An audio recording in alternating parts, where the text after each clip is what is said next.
पाहुयात पुढची बातमी। शिर्डी आंतरराष्ट्रीय विमानतळाला जप्तीची नोटीस पाठवण्यात आली आहे। काकडी मल्हारवाडी ग्रामपंचायतीने ही नोटीस पाठवली आहे। जंगम मालमत्ता जप्तीची नोटीस आहे। महाराष्ट्र विमान विकास प्राधिकरण कंपनीकडे 8,30,00,000 रुपयांचा थकीत कर आहे, त्यामुळेच ही नोटीस पाठवण्यात आली आहे। वारंवार कराची मागणी करून देखील दखल घेत नसल्याने महाराष्ट्र ग्रामपंचायत अधिनियम 1958च्या कलम 129 प्रमाणे शिर्डी विमानतळाला जंगम मालमत्ता जप्ती वॉरंट जारी करण्यात आले।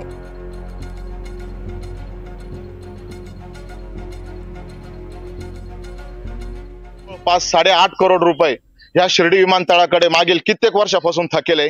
आमचे उपसरपंच असतील, आमचे सरपंच असतील, आम्ही सर्व ग्रामपंचायत पदाधिकारी ग्रामस्थ कित्येक वर्षापासून 8.5 कोटीची मागणी करतोय साहेब। तुम्ही जर बघितलं या गावात जर रात्री जर आले तर तुम्हाला वाटणार नाही या गावात आंतरराष्ट्रीय विमानतळ आहे। गाव अंधारात आहे आणि गाव अंधारात यासाठी का या गावाला कोणाची नजर लागली म्हणून गाव मागे नाहीये। या गावावर कोणाची नजरच नाही पडली। आम्ही गल्लीपासून दिल्लीपर्यंत आणि सीएम पासून पीएम पर्यंत स्थानिक आमदार खासदार सर्वांना निवेदन दिले। या विमानतळाला रोज कोणी ना कोणी व्हीव्हीआयपी येत असते, केंद्रीय मंत्री, राज्यमंत्री, आपले मुख्यमंत्री, कुणी येत असतं। आम्ही एकालाही सोडलं नाही साहेब। प्रत्येकाला ग्रामपंचायत वतीने निवेदन दिले, विनंती केली का आमच्या ग्रामपंचायतनी हिदा कवडीमोल भावात ह्या विमानतळाला 1,500 एकर जमीन दिलेली आहे।